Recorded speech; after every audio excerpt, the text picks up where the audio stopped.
face perched on top of a high and perilous wall. That egg looking down and grinning at me with a silly grin because he was up high into the sky and I was just a child down below on the ground. And for some reason, the wind blew or fell down with a plop upon the ground, and I realized that this was not only a nursery rhyme. It is a piece of epic poetry with all the concerns of both pity and terror and faith at its heart. And as I grew older, I realized that the unknown poet who wrote it was thinking more of human tragedy, and the silly song daring a human race. I know he must have been thinking of me because, in the first place, Humpty Dumpty and I are somewhat similar. We too represent the most wonderful things in the world, life. We've talked about life today in our prayers.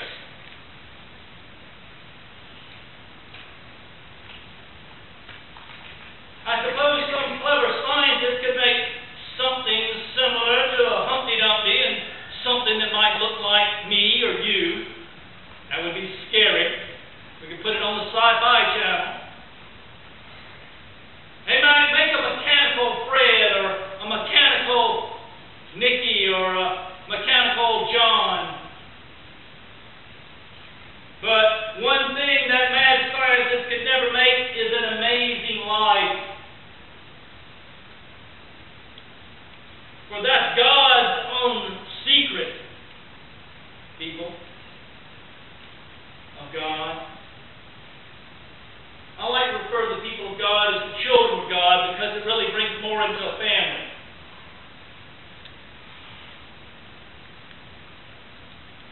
That's why Humpty Dumpty and I, and Humpty Dumpty and you, have this in common.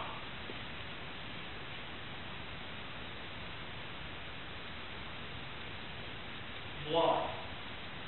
And if the life of an egg is wonderful, how much more wonderful is the human life of reason and soul, of unique character and ability. You see, Humpty Dumpty and you also have this other thing in common. That we are the most breakable things in the world. How easy is it to crack and chip an egg? I remember as a child, my mother said, "Oh, don't you carry those eggs in there, child. Don't you do that." We think it would be dynamite. 8 years old, 12 years old. Still not old enough to carry eggs into the house. Well, they're too fragile. I remember the first time I carried a child. I was 8. They thought I was still too small. Don't hold that child's head up. Like, what do you mean? If you didn't hold it at the point of the ankle, it might snap right off. I don't know, but you know how mothers are and grandmothers are about children and babies. You know how that is. Look at a minister today after they baptize a child and bring that child into the midst of the congregation of faith that just stated that they promised to nurture, to educate, to uplift that child in the life of that church. That pastor's holding that baby, hopefully not crying. The great Peter Marshall, the former senator, chaplain of the Senate, who's died as a young man, and once gone 78 baptisms in a row without a child crying. He said how devastated he was when he was walking down the aisle and the baby started crying. He thought he might pinch him or something. Children can be that way. Now, we think of how easy it is to chip and crack an egg. First we imagine a big fellow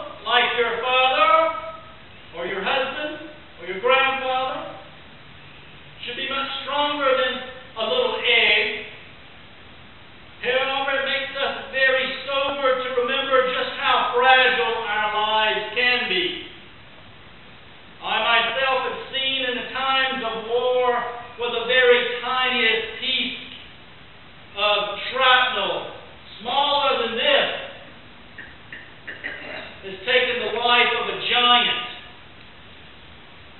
Herculean type person, soldier, in a matter of seconds.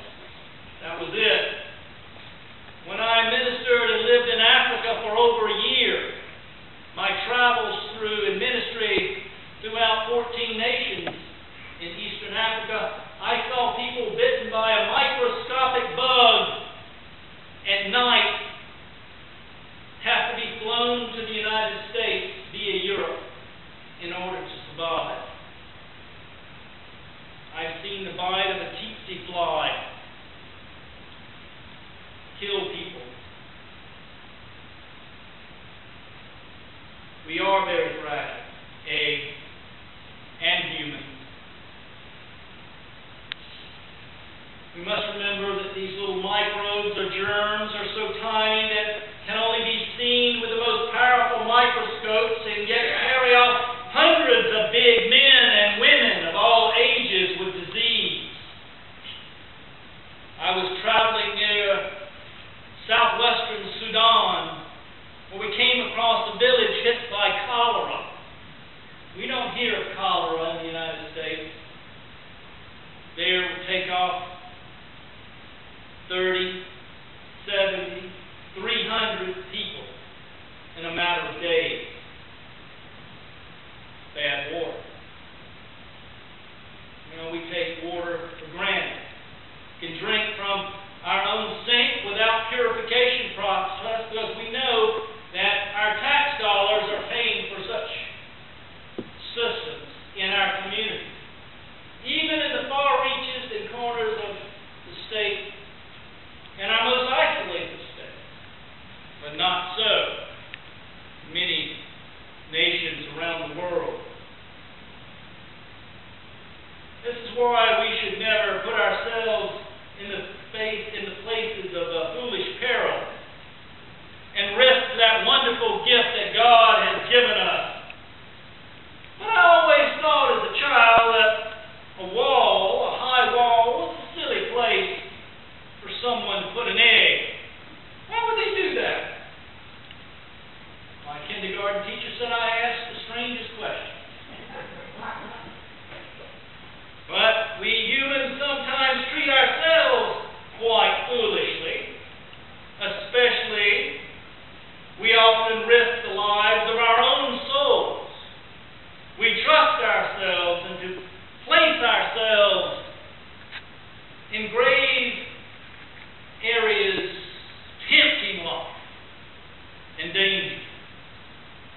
time and put a